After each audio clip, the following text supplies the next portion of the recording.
What's going on, everybody? Welcome to another edition of the NH Experience. And on the show today, I have a very special guest. He is an actor extraordinaire, multi-talented individual. You've seen him on the WuTang American Saga documentary. Hopefully, there'll be a season two. We'll get into that. And a couple of other projects that he's been working on. Straight out of the NYC, the one and only Johnell Young. What's going on, Johnell? What's happening, man? What's going on, big bro? Can't call it. Been a minute.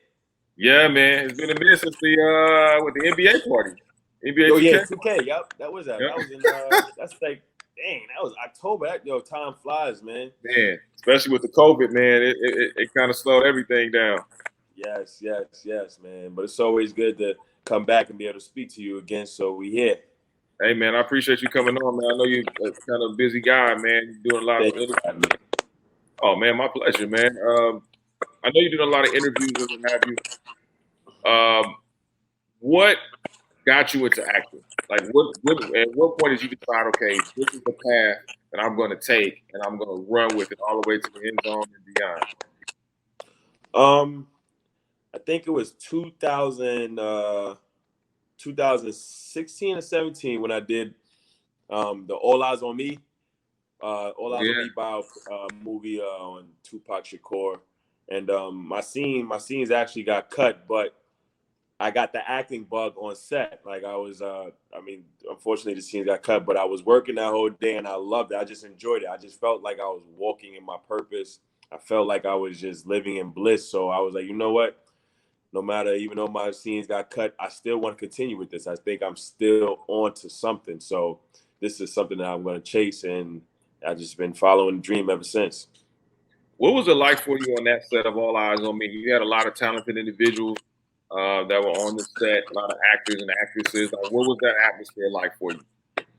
It was good. It was very inspiring. I learned a lot from Benny Boom, LT Hutton, Demetrius Shipp, a few other actors, Lauren Cohan that was in my scenes, and it was really good. I loved that. I learned, like I said, I learned so much about the acting side and also the business side while I was on set, because when I first got the set, I was excited. I was excited. That was my first thing ever. So I was like, oh my God, I'm on set.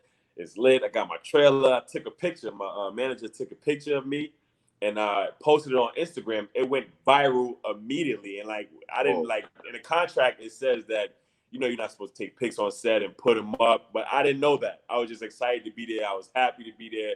And they actually had, we broke for lunch and we came back from lunch and they was like, yo, who posted the pic on set? Who posted this pic? And I was just looking like, me. They're like, yeah, you're not supposed to be doing that, man. It was like, nah, we don't do that, whatever. But it was a very good experience. It was very fun. I made some great relationships. So I had fun. It was amazing.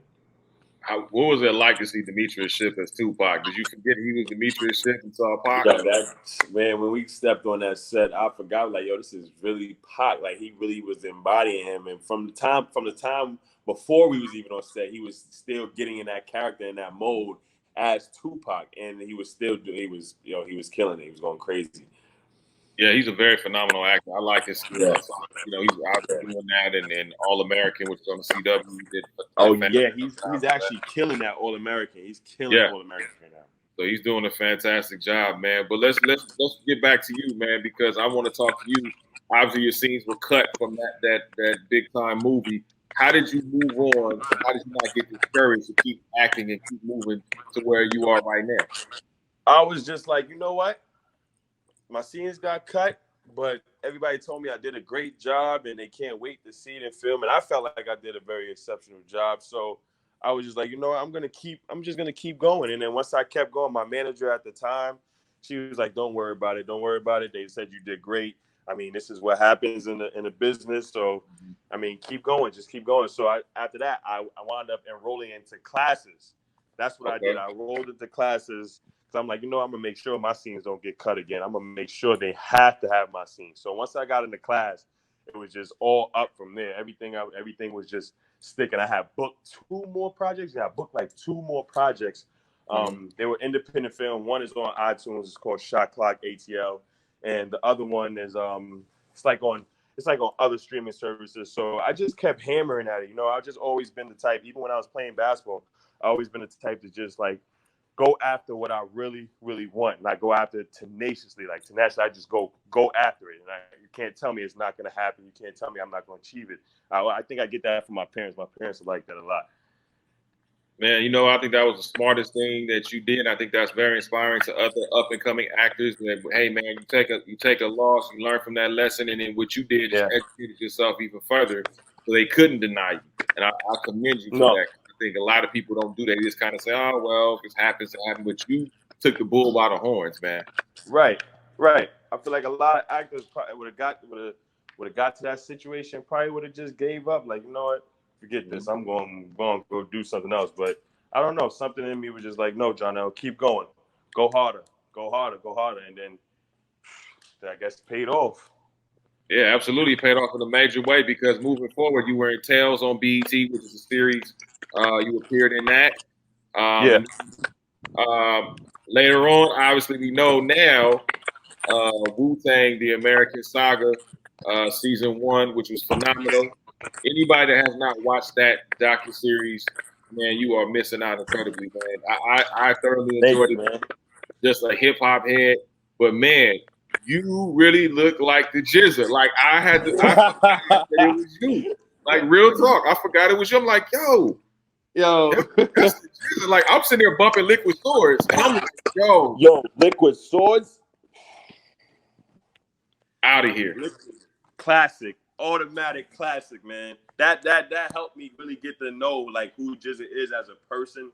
It helped me with my character development because he tells stories, and he's a scientist. Not only is he a scientist, a teacher, but he likes to really get deep into like the wisdom and the knowledge, and that helped me a lot. That album helped me a lot. Were you able to talk to Jizza like during the filming or before the film to kind of get a better sense of his character? Yeah, we talked briefly. We used to talk, and he just like once or twice when I was talking, he was on tour. I think he was in Germany. Either Germany or Sweden, so it wasn't too much, but it was enough. And I talked to people close to him, and they gave me some pointers and some history about him, and yeah, I just took it and ran with it. Man, you did a phenomenal job, man. I was thoroughly impressed, man. I think a lot of people were impressed, not just because you favor him, but the fact of the acting itself. How big was that for you, being from Staten Island, being from New York? WuTang was obviously changed hip hop from that perspective. All group members. What was that like for you, just to be like, wow, man, I'm actually playing, somebody that has a significant importance in hip hop history? It was. I'm still speechless. It was breathtaking. It's a priceless moment in my life, priceless time in my life. Because when I was growing up, I went to school in the city, and I was always overlooked because I'm from Staten Island, New York, like you said. So They would always like try to downplay my city or try to downplay where I come from. But I listen to WuTang all the time. I listen to them to get my knowledge, my encouragement. I used to listen to them to get the wisdom, the confidence that I needed to really be out in the city, because the city's a whole nother jungle from where I'm from. So I used to listen to them before I even thought about even acting. So to come back and actually play one of the figures, man, this is great. I ain't gonna lie, this is great. Were you surprised at the reaction that everybody tuned in, not just from the hip hop community, but people that didn't really know WuTang started really getting involved in it and really watching the series? Yeah, I didn't know that people were really going to draw onto that, but I knew that the energy that the WuTang bring was going to be contagious, because their aura and their way that they rap and stuff is you cannot not try to listen to it. Once you try, it's going to gravitate, it's going to grab you in. So I see young kids, like real young, listening to it or wearing the clothing or wearing some of the paraphernalia, and I'd be like, okay, people was getting on, people was really rocking with it. Everywhere I go, it's like, yo, you the guy from WuTang, right? Jizza. I'm like, okay, people really from all walks of life, though, all walks, like I said. So with everything that you're doing, man, you're one of the busiest guys. You're on the come up now. You smelling success. How much has it changed you And how much have you been more, or have you been more kind of guarded or more aware now that you've gotten some momentum and success and you continue to elevate? Um, I became hungrier because now that I smell it, I Mm-hmm. feel like I can really grab it and use it Mm-hmm. to for the power, not for power for myself, but to help others. And I see the level that some of these other actors and my friends are on. So it's like now that I can smell it, I became more focused on my intention is a little bit more clear. I know, not a little bit more clear. My intention is a lot more clear. I know exactly what kind of career I want to have, what I want to do with the career, what I want to like do behind the cameras in the business. As far as guarded, yeah, I feel like I have became guarded a little bit. I don't really be out too much. I don't really try to be because there's a lot of snakes. There's a lot of snakes in the industry. Everybody knows that, but I try not to have that on my subconscious when I'm meeting people because there's a lot of snakes. There's also a lot of nice people, and I totally believe in networking. It's not what you know, it's who you know. So it's like a balance. You know, you got to have a balance. And I always keep my parents for support, my team for support. So we all work together with everything. Two quick things before I let you get on out of here, man. Now, I know you talked about basketball. You from New York City, basketball mecca. So how excited are you that the NBA is finally making this return? Oh God, man, super excited. It's been rough. It's been rough, man. It's been rough without basketball, but I understand what the world is going through right now, so we just have to be patient and wait. But now that they're coming back, I am hype. I don't care. No fans, with fans, one arena. I just want to see the Lakers get to the finals and Braun get his chip, man. Okay. All right. So you made your prediction. Okay. All right. Yeah, that's my Yeah. prediction, man. Braun gonna go get that one right now. Yeah, it's gonna be tough, man. I got to narrow down in the West between the Lakers and the Clippers, man. I got to Yeah, see how that series is gonna go. the Clippers, yeah, the Lakers, that's gonna be tough. Yeah. Ooh. As I said on another show, I said the only thing I'm disappointed is that the Lakers and the Clippers don't get a chance to play in my city. We in LA don't get a chance to watch it because they'll be in Orlando. That would have been turned. I think everything that would have been classic, legendary, epic. Lakers and Clippers in the finals in LA. What? Western Conference, yeah. At Staples, man, it'd have been on and At cracking. Staples on Trust me. because playoffs. Players turn to different monsters.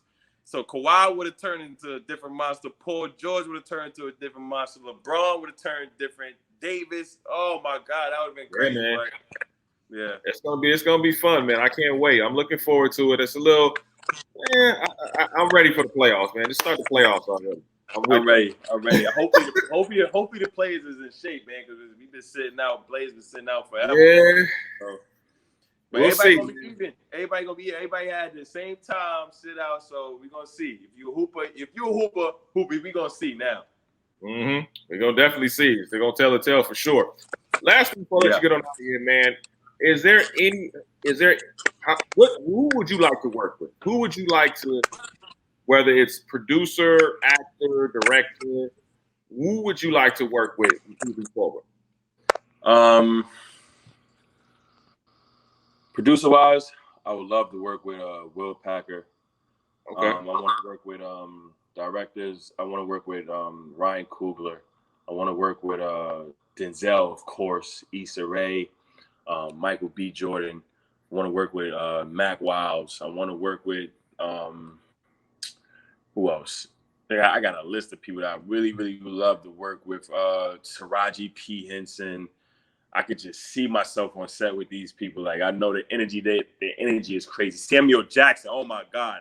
I feel like I could learn so much from him on set. It's gonna be crazy once it actually happens. But yeah, to name a few, those are people I really want to work with, and that I feel like we can make some magic, some really, really good magic. Well, hey man, you've done an outstanding job thus far. I know you got a long way to go and Yes, more sir. steps to climb, but you're definitely going to get there. You're definitely going to impress along the way, man. So thank you so much for taking time, Johnell, brother, and I appreciate you. Hopefully, when I see you in LA again, man, we can go Yes, hang sir. out. What's up? You already know, Nick. Thank you for having me, brother. Definitely gonna be out back in LA when all this clears up and everything open back up. We're gonna get right back to business. You know how that go. Absolutely. Let everybody know where they can continue to follow you on social media. Johnell X Young on Twitter and Instagram. Johnell X Young. It's my name spelled with an X in the middle. That's my middle initial. So everywhere, Twitter, Instagram, and Facebook. Hey, man, absolutely, man. Be careful out there.